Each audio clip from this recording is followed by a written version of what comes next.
잠깐 기도하고 말씀 보겠습니다. 거룩하신 아버지 하나님,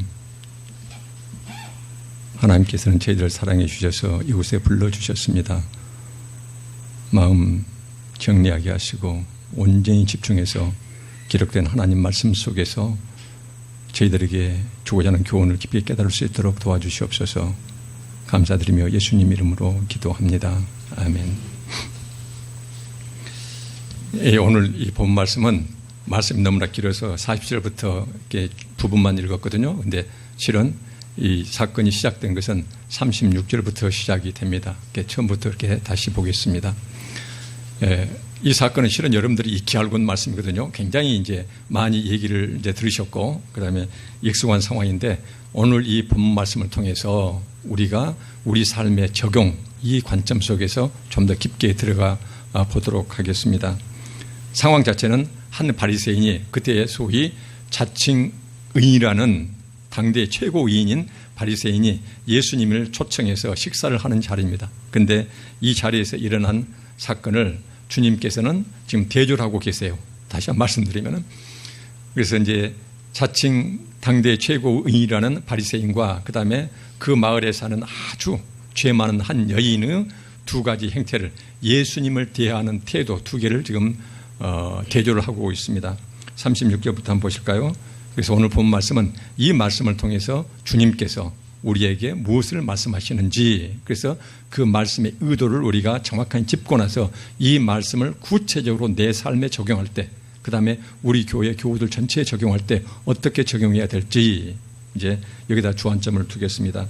36절에 보니까는 한 바리새인이 예수께 자기와 함께 잡수시기를 청하니 이에 바리새인의 집에 들어가 앉으셨을 때에 37절에 그 동네에 죄를 지은 한 여자가 있어 예수께서 바리새인의 집에 앉아 계심을 알고 향유 담은 옥합을 가지고 와서, 여기서 이제 죄를 지은 한 여자 나와 있는데요. 39절에 보니까는 바리새인이 그 여자에 대해서 생각하는 모습이 나와 있거든요. 그게 바로 뭐냐면은 39절 후반절에 보면은 이 여자가 누구며 어떠한 자 곧 죄인인 줄을 알았으리라. 여기서 어떠한 자 곧 죄인인 줄, 여기서 쉽게 풀었으면은요, 이 여자가 얼마나 흉악한 죄를 저질러 왔는지, 소위 행실이 나쁜 여자인지를 하나님께서 보시는 선지자라면은 훤히 깨뚫고 계실 것이다. 근데 저 사람이 왜 저렇게 행동하는 거? 지금 바리새인이 이 뜻이에요. 그래서 보면은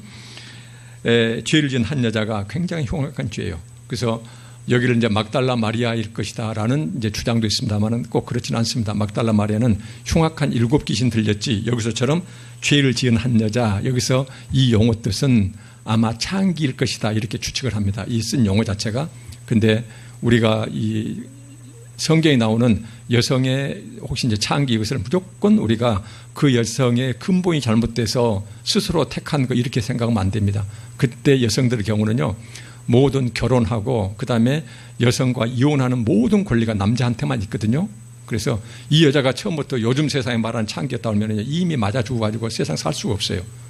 지금 이 여성 같은 경우도 어떻게 해서든지 여러 가지 사유가 있었겠죠. 남편한테 버림받고 또 버림받고 이렇게 이제 살다 보니까는 그때 자꾸 남편을 바뀌는 상황을 창기에 비유하는 경우가 많습니다. 그래서 이 여성이 꼭 그렇게 나쁜 여자라기보다도 어찌 보면은 그 시대의 여성 성차별 속에서 아주 천대받고 힘들게 살아가는 사회에 소외된 이런 여자로 보면 되겠어요. 어쨌든 그때 당시 눈으로 보면은 창기에 가까울 정도로 아주 말하자면은 행실이 나쁜 여자, 이렇게 지금 표현이 되어 있어요. 이제 이 여자가 예수님께 나왔어요. 나와서 향유, 이 향유라는 그때 당시에 향기가 나는 기름 이렇게 보면 되는데 감람유하고는 비교가 안 될 정도로 아주 비싼 기름이거든요. 그래서 이것은 아주 귀한 손님을 극진히 대접할 때 사용되는 것입니다. 굉장히 돈이 비싸고요. 그 다음에 향유를 담은 옥합도 그때는 일일이 깎아서 만들었답니다. 근데 반투명인데 굉장히 비싸답니다. 이거 자체가. 이 향유를 가지고 와서 38절에 예수의 뒤로 그 발 곁에 서서, 지금 여기서는 예수님이 앉아있다고 표현되어 있는데요. 30절에 실은 그때 당시에 식탁 예절은 앉아있는 것이 아니거든요. 식탁이 있으면은 몸이 비스듬히 누워있는, 요즘 우리 본 이해가 잘 안 되는 이런 상황이에요.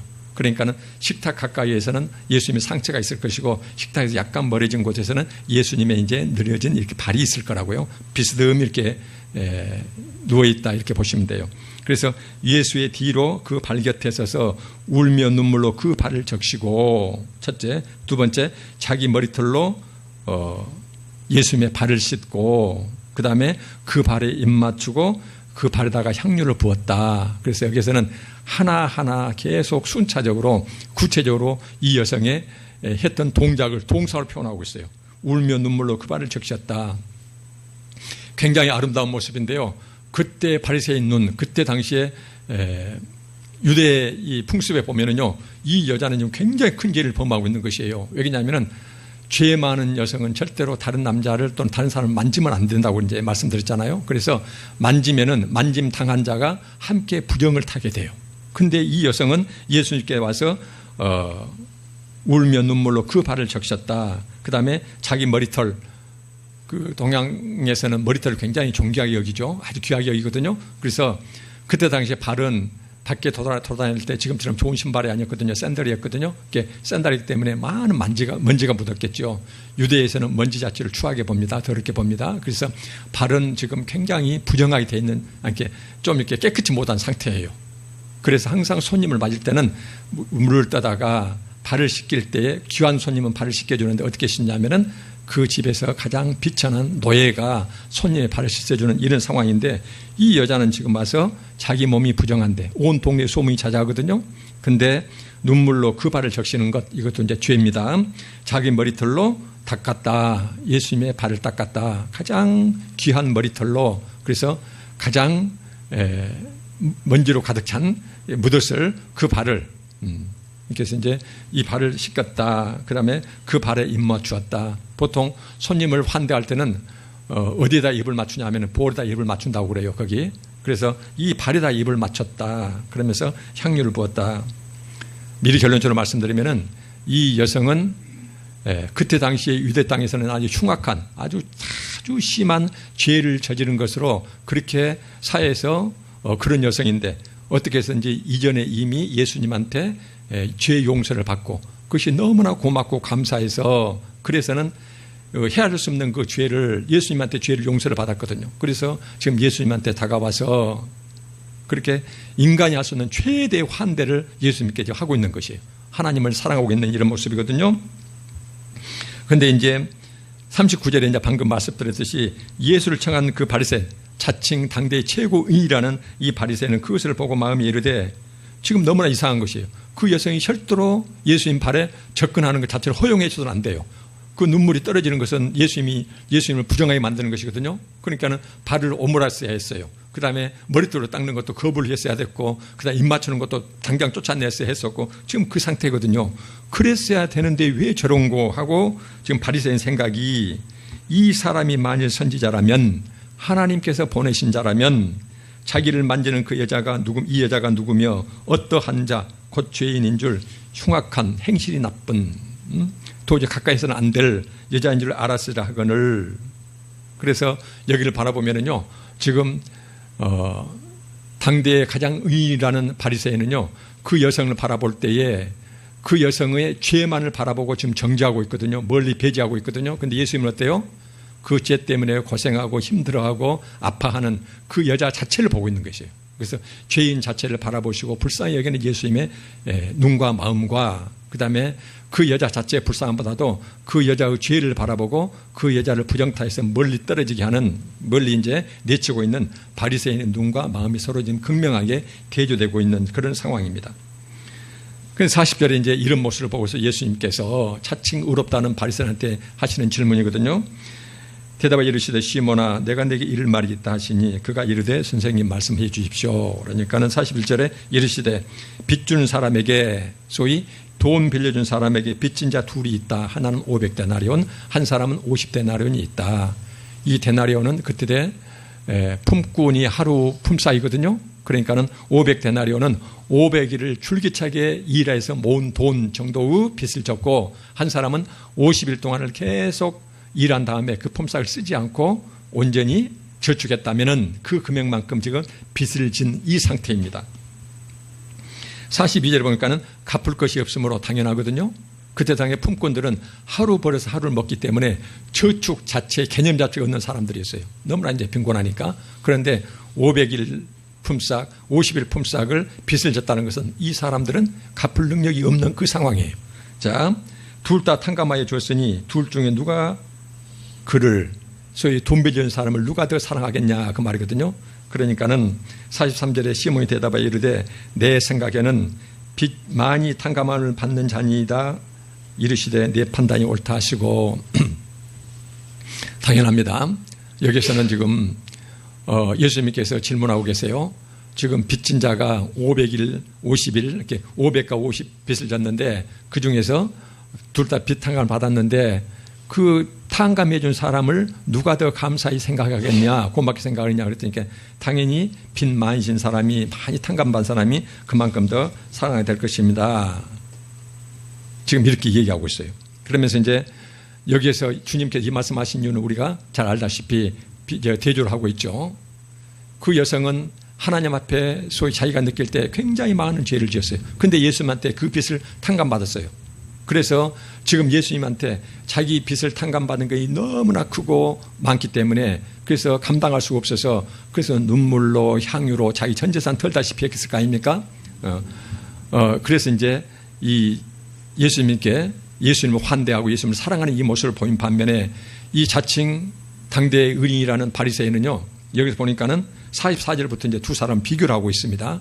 보니까는 예수님께 굉장히 큰 신뢰를 하고 있어요. 바리새인은. 그 신뢰가 바로 뭐냐면은 44절에 그 여자를 돌아보시며 시몬에게 이르시되 이 여자를 보느냐, 내가 네 집에 들어올 때 너는 내게 발 씻을 물도 주지 아니하였으되 이 여자는 물과 비교할 수 없는 귀한 눈물로 내 발을 적시고 그 머리털로 닦았으며, 그래서 훨씬 더 겸손한 모습을 이 여성이 보였다. 45절에 너는 내게 입맛 주지 아니하였을 때, 그때 당시에 일반적으로 손님을 초대했으면은 반드시 그 손님을 환대하는 의미로 볼에다가 입을 맞추는데 너는 내게 입맛 주지 아니하였을 때 그는 내게 들어올 때로부터 내 발에 입맛 주기를 그치지 아니하였다. 그래서 사람들이 밖에서 먼지 묻어온 가장 깨끗이 못한 발에다가 이 여성은 계속 볼은 감당할 수 없어서 그 발에다가 입맛 주기를 그치지 아니하였다. 그래서 바리새인과 소위 죄인에게서 함부로 내침당하고 있는 이 여성의 두 모습을 이렇게 비교하고 있어요. 46절에 보니까는 너는 내 머리에 감람류는 보통 붓는 머리, 이제 이런 그 환대하는 이 기름이었거든요. 붓지 아니하였을 때 그는, 이 여성은 그 값비싼 향유를 내 발에 부었다. 그러면서 47절에요. 본절 말씀에, 이 절 말씀에 소위 핵심이 되는 주제를 주님께서 요약해서 말씀하십니다. 내가 내게 말하노니 그의 많은 죄가 사하여졌도다. 이는 그의 사랑함이 많음이라. 그러면서 사함을 받는 일이 적은 자는 적게 사랑하느니라. 이 말씀을 지금 하고 계세요. 뭔 말씀입니까? 지금 빚진 자를 예를 들었는데 하나님한테 지은 죄가 많은 사람이 이렇게 그 많은 죄를 탕감받는, 사함받는 자는 그 하나님이 너무나 고맙고 감사해서 그래서 하나님을 더 깊게 사랑할 수가 있지만 자기가 하나님의 받은 사랑이 밋밋하다, 죄를 탕감받는 것이 나처럼 의롭고 나처럼 하나님 말씀 잘 지키고 그래서 하나님이 나한테 용서해 줄 것, 나를 용서할 것이 별거 안 된다. 그래서 하나님한테 용서받는 게 내가 미미한 것이다. 그러면은 그런 사람은 하나님을, 주님을 조금밖에 사랑하지 못한다. 이렇게 지금 주님은 말씀하고 계세요.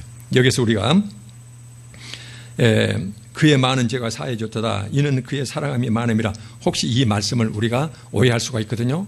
바로 뭐냐면은 먼저 이 여성이 예수님을 사랑했기 때문에 그 대가로 사함받는 것이 아니거든요. 그래서 이 말씀을 주석할 때 지금 이 오해의 소지가 있도록 이렇게 나와 있는데 틀림없이 성경에서 이 말씀을 생략하고 있지만 이 여성은 그때 당시 마을에서 도저히 사람들이 옆에 가까이 두지 못할 정도로 그렇게 심각한 아주 추한 이런 죄인이었는데 근데 예수님한테 미리 죄사함을 받았을 것이다.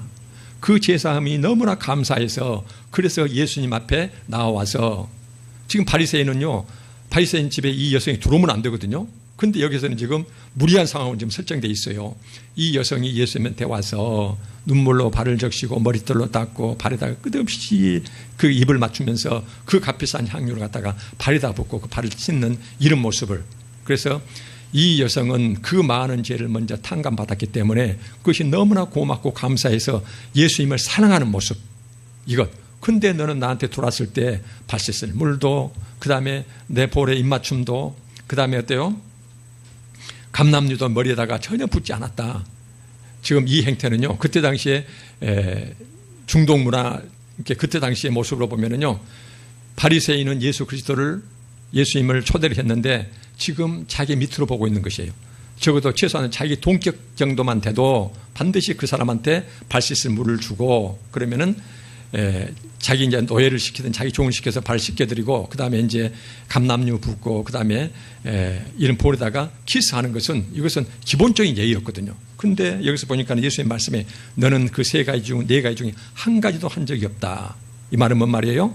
너는 자칭 의로운 자라 나를 지금 내려다보고 있다, 그 말이에요. 그래서 예수님한테 비칠 것이 아무것도 없어요. 그러니까 함부로 대하고 있는 이런 모습이거든요. 그러면서 여기서는 자칭 바리새인이 이제 결과적으로 하나님을 대하는 모습과 그 많은 죄 때문에 모든 사람한테 쫓김당하고 사람 취급도 받지 못하는 이 죄 많은 여성이 자기 그 죄 많은 죄를 탕감받고 너무나 고맙고 감사해서 하나님한테 소위 자기가 할 수 있는 최대 환대, 최고 사랑을 붓는 이런 모습을 줄이 대조시키고 있거든요. 자, 이 말씀을 통해서 우리가 핵심 주제입니다.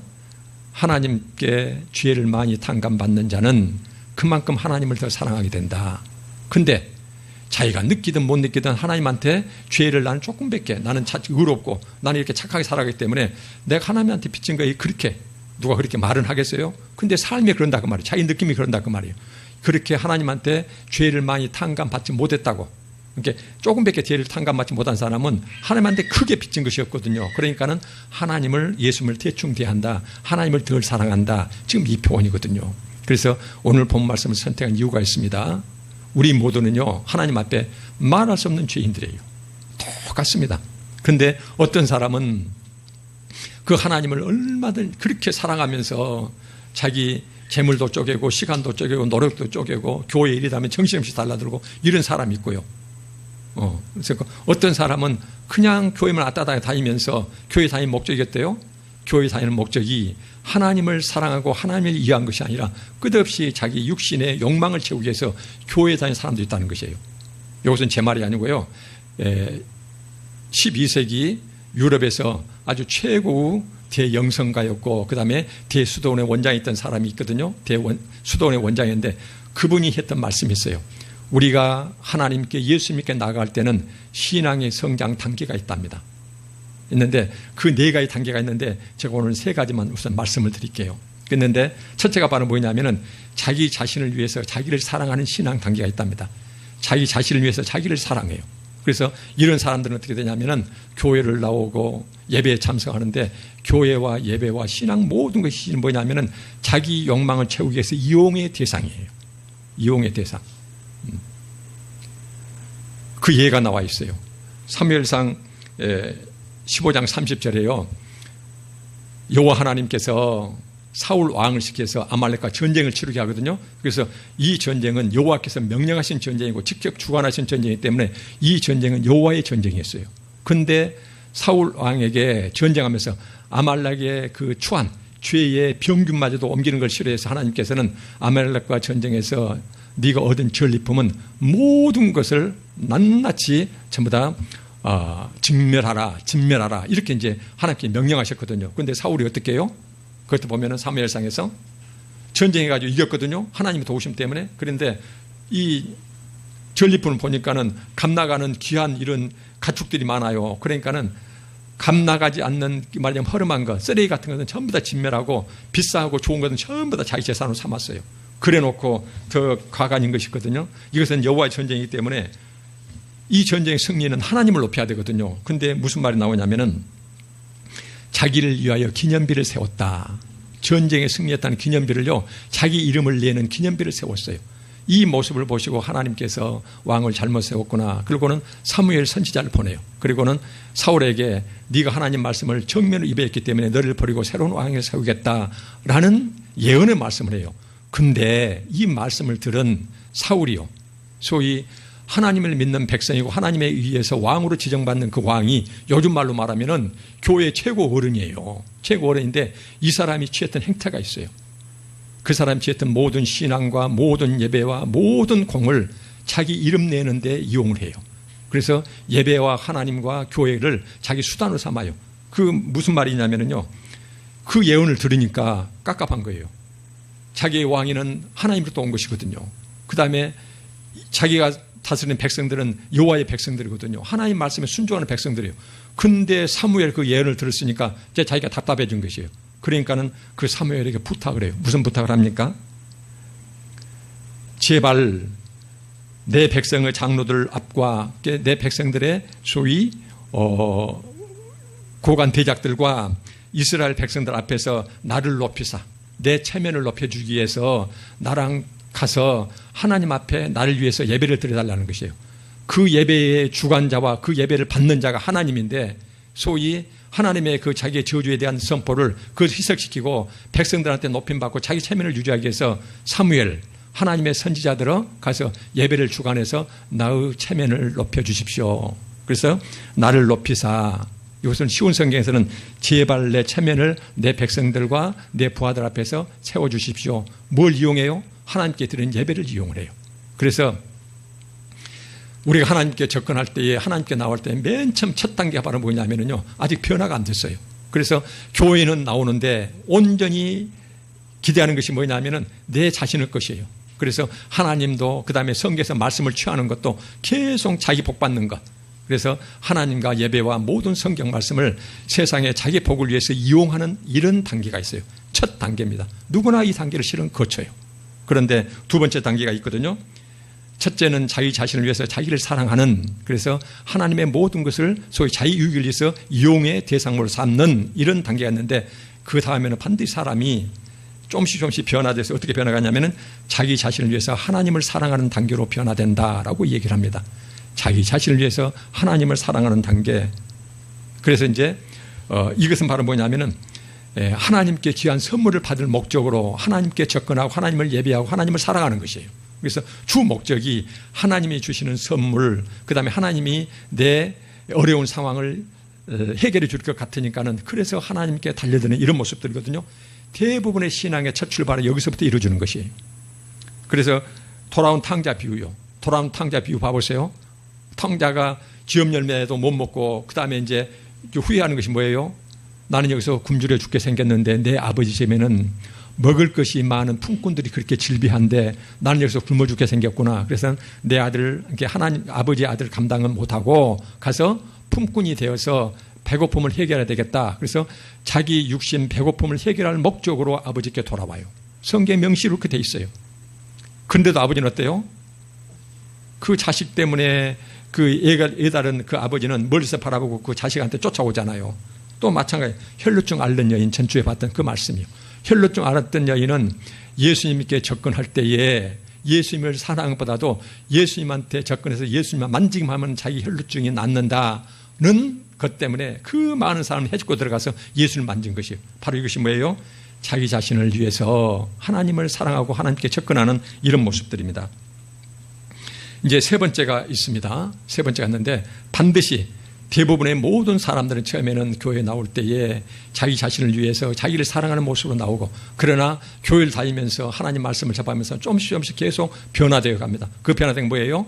비록 주 목적은 자기 자신을 사랑하지만 자기 자신을 위해서, 그래서 하나님을 계속 살아가면서 하나님께 접근해 가는 것이에요. 이런 단계. 세 번째는 점점 성숙해지면은 어떤 단계가 되냐면은 하나님을 위해서 하나님을 사랑하는 단계로 반드시 성장되어 간다는 것이에요. 여기서 우리가 이제 반드시 자기를 위해서 자기를 사랑하는 소위 신앙의 모든 것을 자기를 위한 이용의 대상으로 삼는 이것을 딱 단절하고, 그 다음 두 번째로 자기 자신을 위해서 하나님을 사랑하는, 하나님의 손에 쥐어진 그 선물을 바라보고 하나님께 달려드는 이 단계로 가고, 이 단계를 완전히 단절하고 나서 그 다음에 세 번째라고 이렇지 않아요.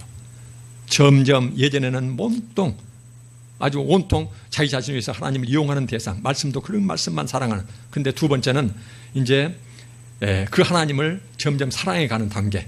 그러나 주 목적은 자기 것을 챙기기 위해서 하나님을 사랑하고 하나님 말씀도 순종하고, 그 다음에 점점 말씀 보는 그 관점도 자기가 좋아하는 말씀도 점점 넓어져가는 단계가 되는 것이거든요. 이렇게 주안점이 바뀌어져 간다는 것이에요. 딱딱 단절된다는 것이고.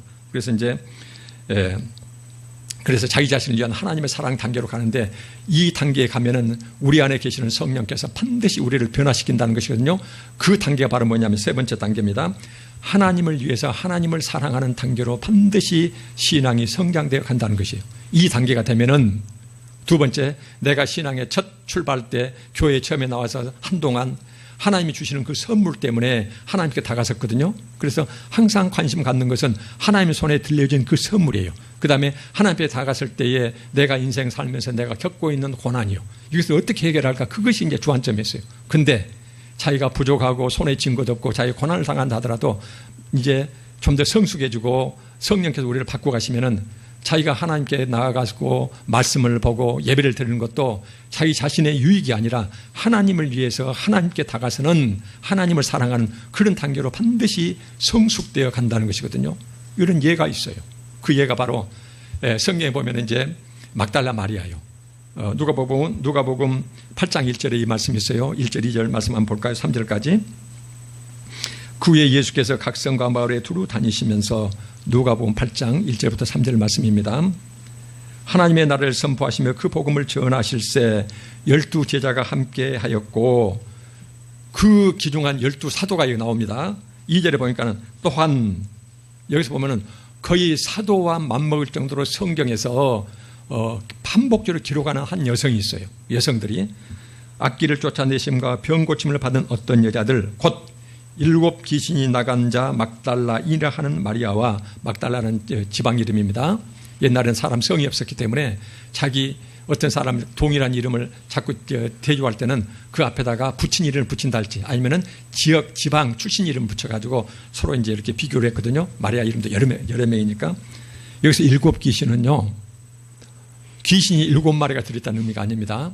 7이라는 것은 유대 히브리 문학에서는 이제 그 완전수거든요. 그래서 이 말은 뭔 말이냐면은 흉악한 귀신이, 아주 최고로 흉악하고 심각한 귀신이 들었다는 의미로 7 귀신, 그러지 귀신이 하나 둘 7마리 이제 이런 의미는 아닙니다. 그래서 막달라 마리아는 여기서 흉악한 귀신이 들렸는데 얼마나 심각했던지 7 귀신이라고 표현될 정도로 그렇게 고통받았던 여인이거든요. 근데 이 여인이 예수 그리스도의 도움으로 귀신이 쫓겨나갔어요.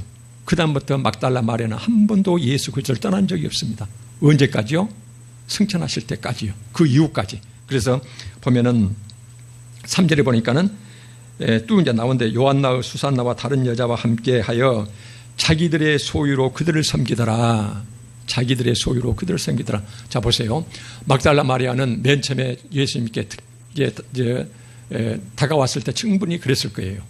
자기를 괴롭히는 그 귀신 때문에 죽기 살기로 그 고통을 해결받기 위해서 소위 자기 자신을 위해서 예수 그리스도께 나오는, 하나님을 사랑하는 그런 마음으로 나왔을 거라고요. 근데 그 귀신이 떠나갔거든요. 그러면은 이 단계에서 그 신앙이 딱 멈췄다면 어찌 될까요? 귀신이 떠나갔기 때문에 자기 모든 고통이 다 해결됐거든요. 그러면 예수님을 일일이 따라다니면서 그 귀한 여성들이요, 가난한 시대였어요. 여성들의 경우는 더구나 굉장히 빈곤했던 그 시대인데 자기 그 변변치 못한 그 소유를 가지고 다른 여성들과 함께 예수님과 12 제자를 졸졸 계속 따라다니면서 그들을 섬겼다는 것이에요. 이것은 말은 뭡니까?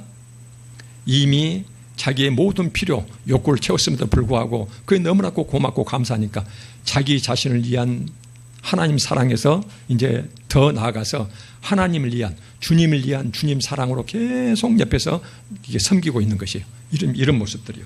그래서 이제 이 막달라 마리아는 실은 이후로도 보면은 예수님이 고난받는 그 자리에도 항상 막달라 마리아 이름이 나와요. 그래서 예수님 십자가 그 고난 당하실 때 그때 지켜보는 여자 중에 막달라 마리아가 있었다라는 말씀이 나오고, 나중에 예수님이 돌아가시거든요. 돌아가시고 나서 안식이 첫날이요, 3일 후 안식날 새벽에 미명에 아직도 캄캄한데 그 무서운 무덤가에서 남자 제자들도 다 떠나버렸거든요. 이제 예수님한테 더 이상 기대할 것이 아무것도 없어요. 근데도 그 무덤을 떠나지 못하고 무덤 앞에서 울면서 헤매고 있었다. 이 표현이 나와요. 그러므로 이 성경에서 예수님께 깊고 깊은 은혜를 받은 자는 반드시 그 신앙이 변화되는데, 처음에는 자기 자신을 위해서 하나님을 사랑하다가 그 사랑이 너무나도 귀하고 그 사랑이 너무나 크기 때문에 예수님을 떠날 수가 없어요. 그래서 예수님 계신 곳이 천국이고 예수님을 떠나 살 수가 없기 때문에 계속 예수님을 소위 모시고 그분 곁에서 함께 동행하는 이런 삶을 살아간다는 것이거든요. 4절에 보면은 요한복음 20장에 이런 말씀이 있어요. 막달라 마리아, 여러분들 보세요. 성경 66권이요. 온 세상 창조부터 예수님 다시 오실 그 세상, 온 우주 만물의 역사와 교훈을 전부 다 기록한 그 성경책에 막달라 마리아의 이름이 계속 반복적으로 나와요. 요한복음 20장 1절에 이런 말씀이 있습니다. 안식 후 첫날 일찍이 아직 어두울 때에 예수님은 비참하게 돌아가셨고 아무런 소망이 없습니다. 예수님한테 더 이상 이제 얻을 것, 그 다음에 그분을 사랑한다 하더라도 이미 돌아가셔버렸어요. 그런데 어두울 때에 막달라 마리아가 무덤에 와서 돌이 무덤에서 옮겨진 것을 보았다. 새벽 미명입니다. 어두울 때예요. 무서울 때예요. 그 다음에 요한복음 20장 11절에 마리아는 무덤 밖에 서서 울고 있더니, 마리아는 한 번도 그 흉악한 귀신 떠나게 해주신 그 예수님이 너무나 고맙고 감사해서, 그래서 처음에 접근할 때는 자기 자신을 위해서 자신을 사랑할 수도 있고 자기 자신을 위해서 예수님을 사랑해서 접근할 수가 있겠죠. 근데 귀신이 떠나간 후에 그 자기가 입은 은혜가 너무나 크고 놀랍기 때문에 그 떠날 수가 없어요. 그러니까는 예수님이 돌아가시는 그 비참한 자리, 세상 사람들이 침 뱉고 손가락질하고 옷 벗기고 있을 때 그 자리를 떠나지를 못하고 지켜봤다. 그 다음에 예수님이 돌아가시고 나서 그 무덤가에 새벽부터 쫓아와가지고요. 쫓아와서 예수님의 시신이 옮겨진 걸 보고서 무덤가에서 혼자 슬피 울고 있었다. 근데 요한복음 보면은 남자 제자들도 다 떠났다. 이렇게 표현이 되고 있어요. 성경에서 얼마나 아름답게 표현되고 있는지 몰라요. 그래서 이것이 바로 뭐냐면은 신앙은 반드시 성장하게 되어 있다. 예수님을 제대로 믿고 우리 안에 성령이 내주셔서 우리를 변화시키는 사람들은 반드시 변화되겠다. 처음에는 사울처럼 아주 막말로 얘기해서 하나님이든 뭐든지 예수님이든 아주 전부 다 자기 자신의 세상 욕망을 위해서, 자기 부족과 결핍을 위해서 이용해 먹을 수가 있거든요. 그런데 그런 자들이 교회를 출석하다 보면은 말씀이 계속 열리게 되면은 반드시 그 다음에는 아직은 미성숙하지만 하나님이 주시는 그 선물 때문에 하나님을 가서 더 사랑하고 더, 요즘 우리말로 하면 뽀짝거리고, 그 다음에 말씀의 폭도 계속 넓어져요. 그리고 나중에는 어떻게 해요? 성령께서 우리를 변화시켜서 반드시 우리를 변화시킵니다. 그때는 나의 모든 필요가 채워지고, 그 다음에 세상적으로 보면은 자기 시간 아깝고 자기 재물 아까운데도 불구하고 그걸 가지고 하나님을 위해서 하나님을 사랑하는 단계로 반드시 성장한다는 것이에요. 오늘 본문 말씀에서 주님께서는 바리새인과 죄 많은 여인을 대조시키면서 그 바리새인한테 얘기하고 있는 것이, 말씀하고 계신 거예요. 너는 나한테 기본적인 예의마저도 제공하지 않았다. 왜 그래요? 바리새인이거든요. 왜 그래요? 자기 의가 충만한 사람이거든요. 그러니까는 빚진 것이 없어요. 그러니까는 별로 사랑하지 않아요. 겉모습의 신앙은 화려할지 모르지만, 근데 그 여성은 세상 사람들한테 섞여 살 수도 없는, 죽은 목숨과 똑같은 그런 흉악한 귀신 걸렸는데 예수님의 은혜로 그것이 전부 다 떠나갔거든요. 그러니까는 끝까지 남고, 여기서 이제 막달라 마리아 같은 여성 같은 경우는 예수님이 돌아가시고 나서 아무런 소망이 없을 때 무덤에서 혼자 우는 모습이 성경에 기록될 정도로 하나님을 위해서 하나님을 사랑하는, 자기의 어떤 것을 얻기 위해서 자기 욕망을 충족시키기 위해서 교회에 나오고 하나님한테 기도하고 이런 것이 아니라 훨씬 더 성숙해서 하나님 그 자체를 사랑하는, 그래서 하나님 손에 쥐어진 그 선물이 아니라 그 선물을 주시는 하나님 자체를 더 사랑하는 이런 모습으로 반드시 성장되게 되어 있다. 그래서 이제 향유분 사건에서 우리가 익히 알고 있는 단순한 사건 같지만 주님께서는 우리한테 굉장히 깊은 질문을 던지고 계세요. 너는 평생 동안 지금 내 앞에 서서 말씀을 읽고 교회 다니는데 너는 지금 나한테 나를 얼마만큼 사랑하느냐, 지금 그 말씀이거든요. 우리가 예수 그리스도를 사랑하고 하나님을 사랑한다는 것은 추상적으로 들릴 수가 있어요. 구체적으로 하나님을 사랑한다는 것은 보면은 하나님의 말씀에 순종한다는 말과 똑같은 말씀이에요. 하나님만 순종. 그래서 우리가 하나님을 사랑한다는 것은 나를 내보내시고 나를 다시 맞아주실 그 하나님이에요. 근데 세상 가운데서 내가 길 잃었을 때 당신 아들을 보내셔서 그 죄의 값을 철저히 치르시고 다시 생명의 길로 불러주셔서 성령을 보내주셔서 당신께 맞아주시는 그 하나님의 그 깊고 깊은 사랑이에요.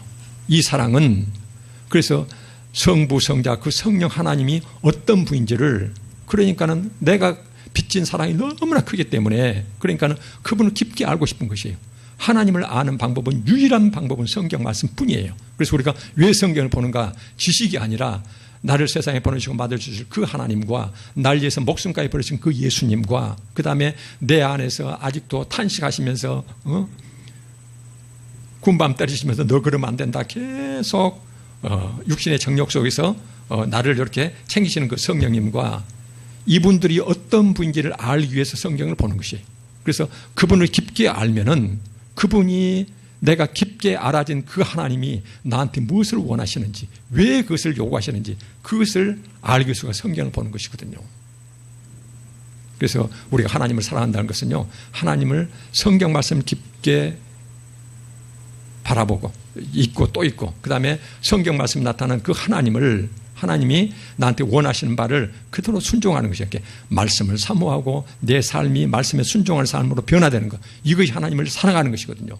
구체적인 것이 이제 형제 사랑이고 하나님 사랑이고 교회에 와서 이제 봉사하고 나누는 이런 것들이 되겠죠. 그래서 그걸 묻고 계신 것이거든요. 너는 지금 네 신앙 단계가 12세기 영성가 단계를 물으면은 너는 아직도 네 자신의 욕망을 위해서 끝없이 나를 이용해 먹고 있지 않느냐, 그런 자기 자신을 위해서 자기를 사랑하는 단계냐, 아니면은 아직까지는 자기 자신을 사랑하지만 하나님을 훨씬 더 사랑하는, 하나님께 더 깊게 말씀과 하나님을 더 찾는 그 폭이 넓어졌느냐, 아니면은 우리가 아직도 자기 자신을 욕망에 사로잡힐 수밖에 없죠.